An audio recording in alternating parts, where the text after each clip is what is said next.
Good morning everyone. Welcome back again to my YouTube channel. Of course, nandito na naman tayo sa kitchen. Hindi pa rin tayo maalis. So for today's vlog guys, ay katatapos lang magpakain ng breakfast. At tayo maghuhugas ulit. Pero ngayon ay exit muna tayo dito sa kitchen at pupunta tayo sa garden. Pupunta tayo sa garden at mangunguha tayo ng ating mga kailangan doon. Kung mayroon tayong makukuha ngayong araw na to. So, punta tayo sa garden at tayo ay magpahangin konti para makatanggal naman ng stress kahit saglit. Stress sa mga hugasin, mga Kaya tara guys, samahan niyo ako sa labas at tayo mangunguha ng kung ano pwede nating kunin sa garden na pangsahog dito sa ating iluluto today.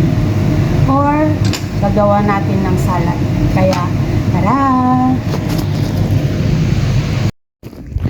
So ayun guys, lumabas tayo dun sa kitchen at tayo ay pupunta sa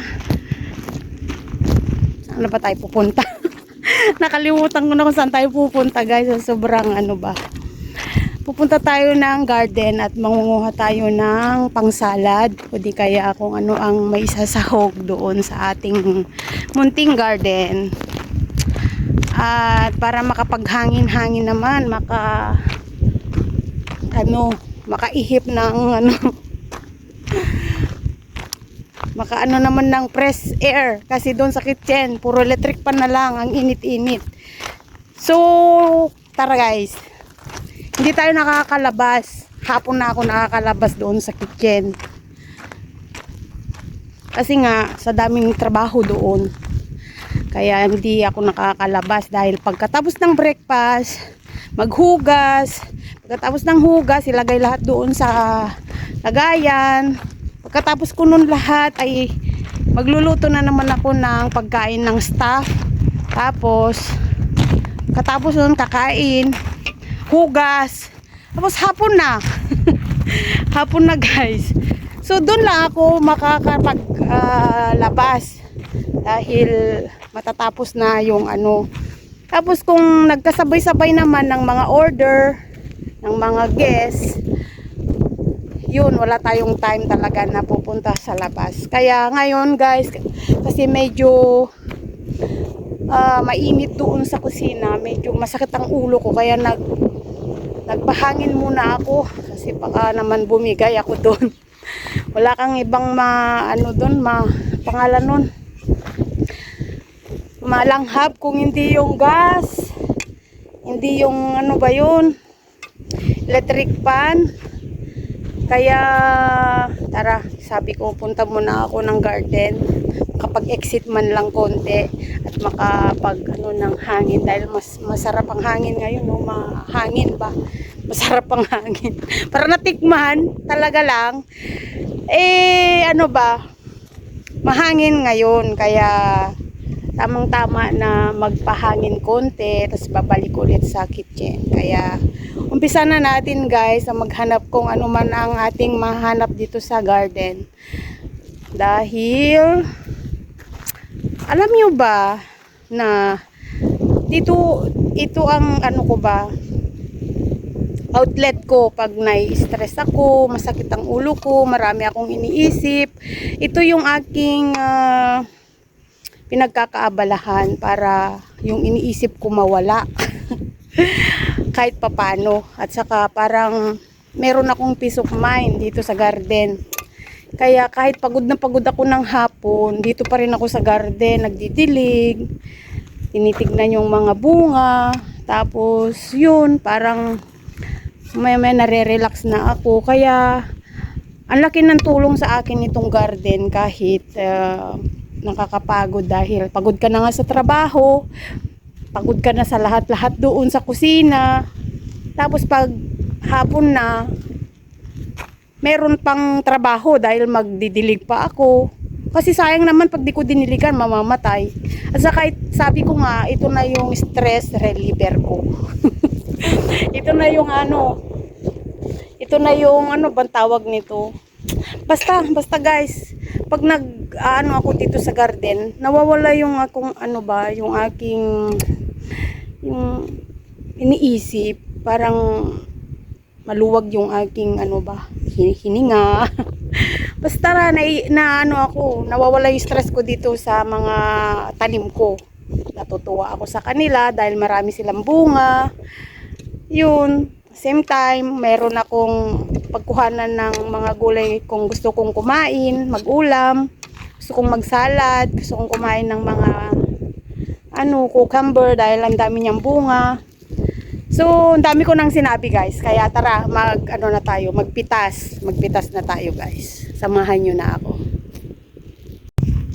So, ito guys, ang bunga niya, umpisan natin dito sa ano, ito. Ito, malaki ng bunga niya ba. Tatanggalin na natin sa ay, dalawa oh, dalawa yung ano niya oh, laki. Ito yung mga nagpapasaya sa akin paghapon, kahit pagod na ako galing sa kitchen, mayroon pa rin akong time na magdilig sa kanila dahil nakakatawa sila dahil ang daming bunga. Nakakatawa talaga sila guys. Dami ring bunga ng ano, ng kalabasa, yung mga sitaw. O kakukuha ko lang ulit ng sitaw kaninang umaga. Ay, hindi umaga ba? Hindi, kagahapon pala nung nagdilig ako, kumuha ako. Kaya meron pa silang mga bunga kahit ganyan na lang sila. Ito guys oh. Ha! Ang laki ng bunga niya. Ang laki talaga ng bunga niya oh. Kung ikaw ba naman hindi ka matatawa sa tanim mo, ang lalaki ng mga binibigay nilang bunga. Yan. Kaya guys, balikan ko kayo kasi hindi ako hindi ko siya makuha kasi hawak ko yung cellphone, hawak ko yung camera. So balikan ko kayo pagkatapos ko ma-harvest lahat. Tapos babalik na tayo sa kusina ulit. Yan. Meron pa dito guys, pero maliit pa. Hayaan ko muna siya by next week. Hindi, next week mga ilang araw lang. Ayan, maraming bunga. Marami siyang bunga guys, natatawa talaga ako. Oh. Saya-saya. Ayan. Tingnan nyo na yung na-harvest ko guys. Oh, harvest ko ba? Ang laki. Ang lalaki nila. Ayan oh. Hayaan muna natin yung mga maliliit para sa susunod na harvest. Meron naman ulit. Marami pang bunga. Itong mga to. Ilabas natin kasi pag natabunan, nahihirapan ako. Hindi ko mahanap. Ayan.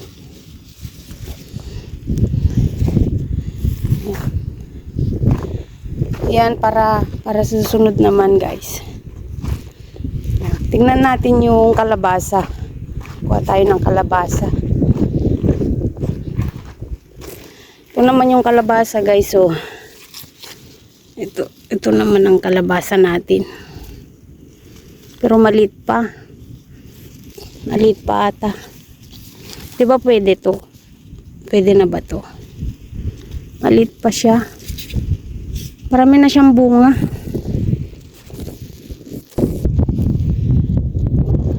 Mamimili na lang tayo kung ano yung titikasin natin ba.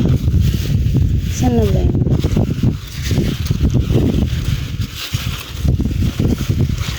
Ito guys, pwede na kaya to? Ito, pwede na kaya? Pwede na kaya to guys? Hindi pa no? Hindi pa. Maliliit pa siya. Ito na lang sitaw. Kuha tayo ng mga sitaw na lang. Diba? Nakakatanggal talaga to ng stress para sa akin. Dahil kahit ang dami kong iniisip sa buhay ko, pero pag pumunta ako dito sa munting garden ko, ay napapangiti ako. Yan.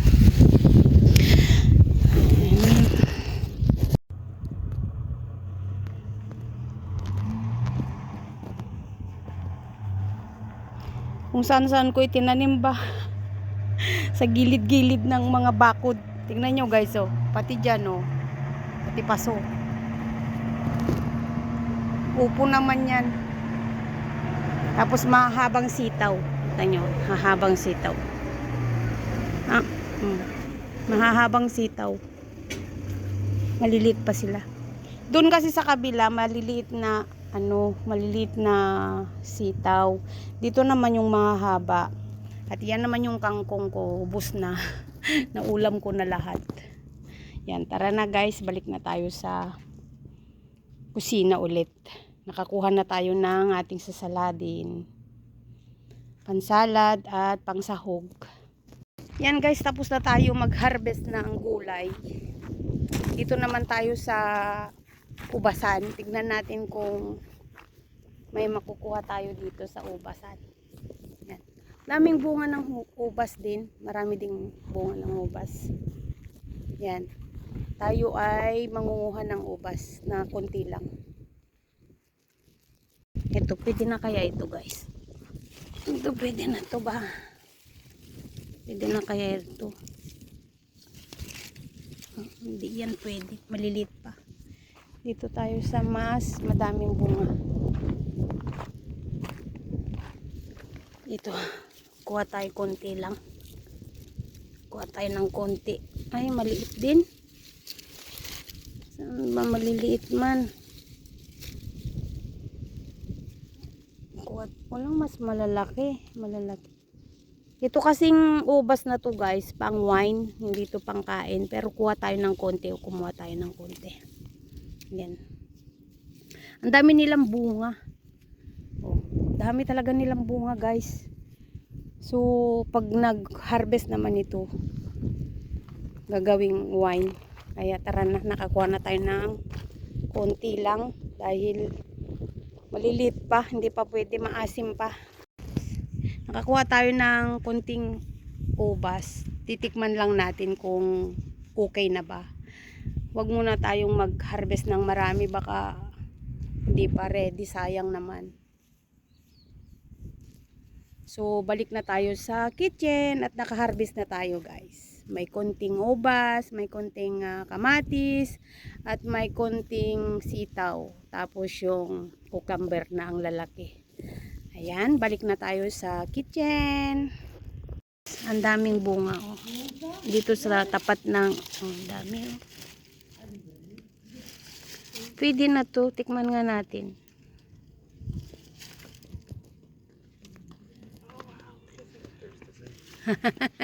Or grapes. Dito. Tinanim nila dito. Kuha tayo ng tikman natin guys. Kung pwede na. Kung tikman natin. Malinis man to. Hindi na natin hugasan. Tikman lang natin. Natin ng grapes sa Santorini.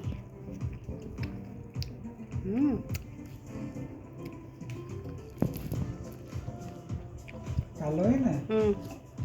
Sweet. Adere. Sweet. Ne. Sarap. Yupang sa... Ito, beans. Ito ang aming ulam today. So, ayun na nga guys. At tayo nakabalik na sa kitchen. At tayo na naman ay ipagpatuloy yung ating iniwang hugasan. Diba? Nakaka-relax pag nakita mo yung mga halaman mo, yung mga tanim mo, maraming bunga. So, para sa akin na tatanggal yung stress ko doon. Kaya pag yung medyo nalulungkot ako, naboboard na ako, tapos yung marami akong iniisip sa buhay ko na dapat kong isipin. Pumupunta lang ako doon para kinakausap ko yung mga mga tanim ko. Tapos kumukuha ng mga dapat kunin doon na pwede na. Kaya para sa akin natatanggal talaga ng stress ko doon. Diba masaya ako ngayon? Masaya Masayang masaya ako guys dahil ito yung aking na-harvest today. At ito yung gagawin naming salad para sa aming lunch. O, 'di ba? Nakakatulong na 'to. Yun kasi yung dapat gawin. Wala ka namang magawa dito sa bundok. Dito sa isla. Pagkatapos na ng trabaho ko, dumidiretso na ako doon. Nagdidilig, kinakausap ko yung mga halaman, para bang kumbaga tao. Wala kang ibang makausap eh. Siyempre, sawa ka na sa mga kausap ko dito. Di, pumunta ka na doon at magdidilig ako doon. Nagdadaldal ako doon. Kinakausap ko yung mga halaman doon. Sabi ko, magbunga kayo ng marami, ganyan, ganyan. Para lang baliw niyan. Baliw nga ni. Mababaliw na ako sa isla guys. Tapos, yung tinikmang ko kaninang orange. Orange talaga. Yung yung grapes. Ang tamis. So, ang tamis talaga. Pero marami talagang buto. Dahil yun lang kasi ay hindi naman pangkain talaga yun. Pang wine. Ang tamis talaga ba? Ang tamis.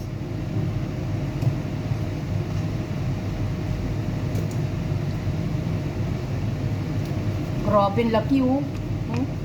Saka kakaibang cucumber to ah. May ganun no, may guhit-guhit. Cucumber, pipino.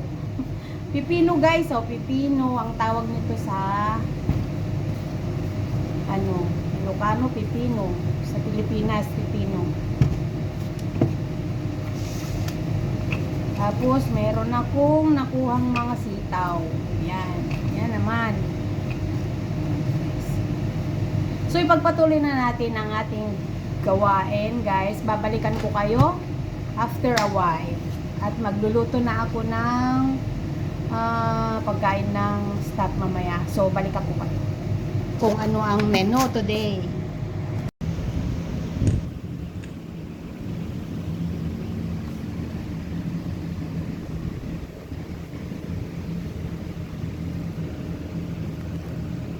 Lalaki.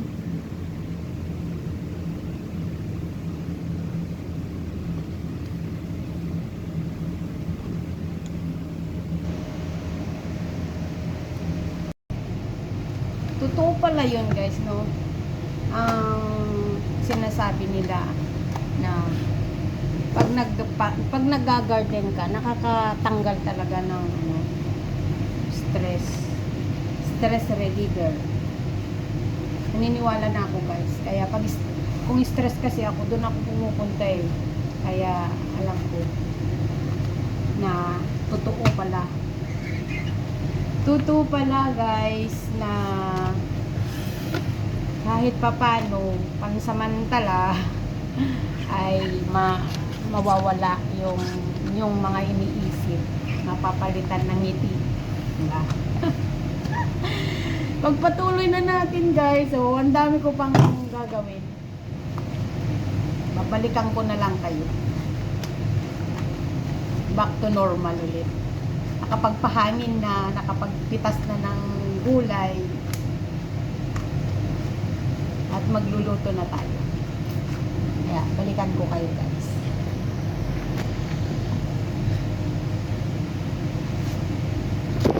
Na tayo magluto guys.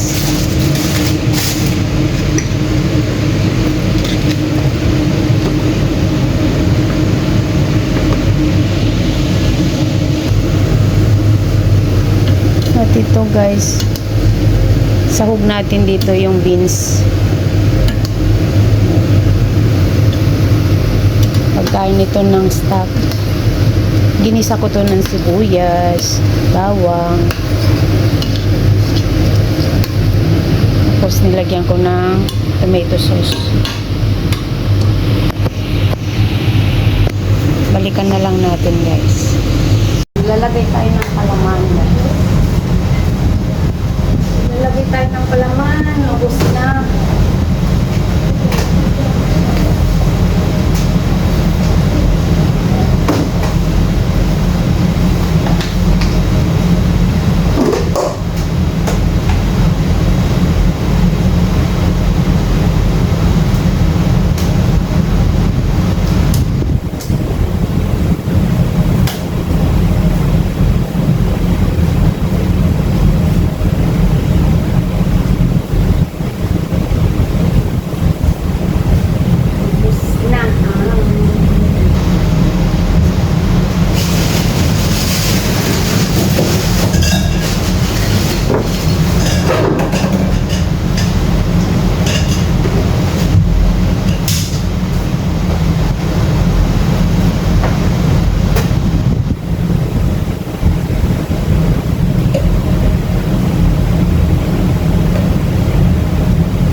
bakit mainit.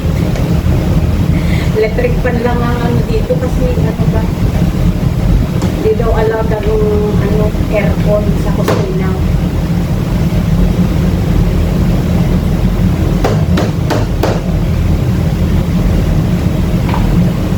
Kaya electric fan lang.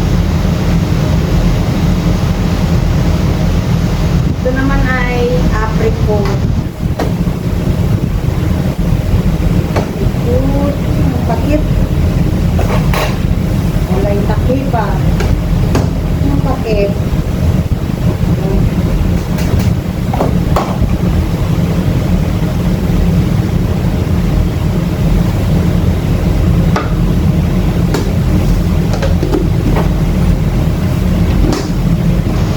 Guys, ito naman ay Nutella.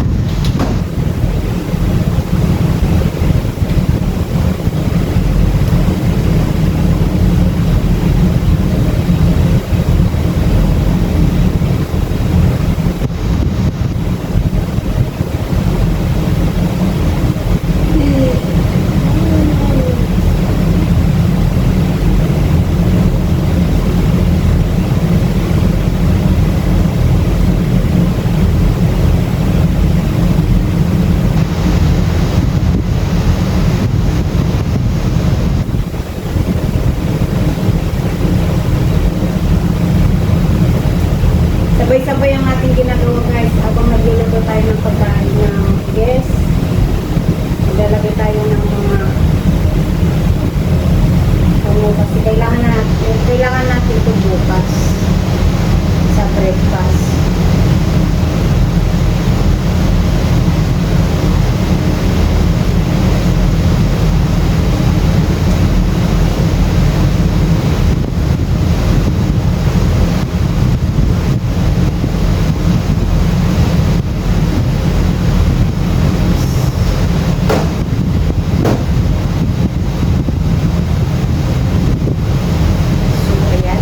Tayo maglagay.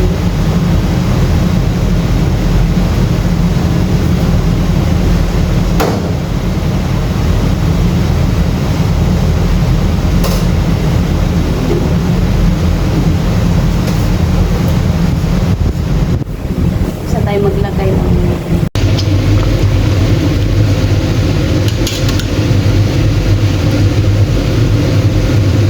lapit ng maluto. Beans na lang. Ito yung inarvest natin kanina guys. Oh, di ba?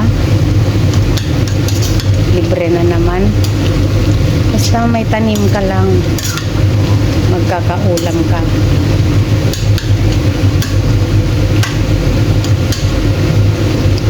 Basta may tanim ka lang, magkakaulam ka guys. Ito yung ulam namin ngayon. Malapit ng maluto.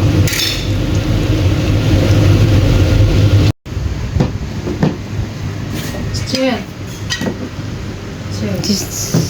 Ade. Kainan na, kainan na.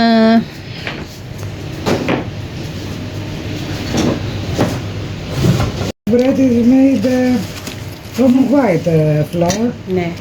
Why like that the color? Kain tayo guys. Oh.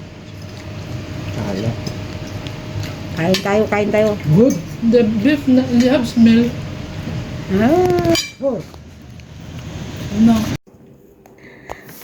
Hi, welcome back. Ayun na nga guys, tapos na akong maghugas ng pinagkainan ng aming mga kasamahang staff. Mga pinagkainan namin, pinaglutuan. Kaya tapos na, kaya pahinga naman. So, habang nagpapahinga ako kasi wala pa namang order, umuwi muna ako dito sa aking room at magpapahinga. Habang nag-aantay ng order. Kasi pag may order, tatawagan na lang ako para bumaba at magluto ng kung ano yung i-orderin nila guys. So, yun yung aking araw-araw na gawain. So, tapos na naman ng isang araw kasi ano naman oras, mag-aalas 6 na ng hapon. Pero ako, mayroon pa rin akong trabaho hanggang 10 o'clock. Kaya lang, hindi na ako doon sa baba mag-antay. Dito na lang ako sa room ko mag-antay ng kanilang tawag. Tatawagan na lang nila ako sa telepono kung may order. Kaya, sana, wish ko lang. Sana wish ko lang wala nang order para naman makapagpahinga ng okay. Para bukas naman ulit. Ito ang aking kwarto pala. Ayan, ang aking higaan. Dalawa kami ng aking kasama. Tag-isa kami ng bed. At maluwag-luwag naman ito. Kwarto namin. So, yun na nga yun. Yun na yung ganap sa ating araw na ito. Tapos na naman. Pero hindi ko pa rin masasabing tapos na yung trabaho ko ngayong araw na to kasi waiting pa rin sa mga order. So hanggang dito na lang ang aking vlog for today. See you next vlog and thank you for watching. Bye-bye! Kung hindi ka pa naman nakapalo dyan, magpalo ka na at mag-subscribe. Thank you for watching. Bye-bye!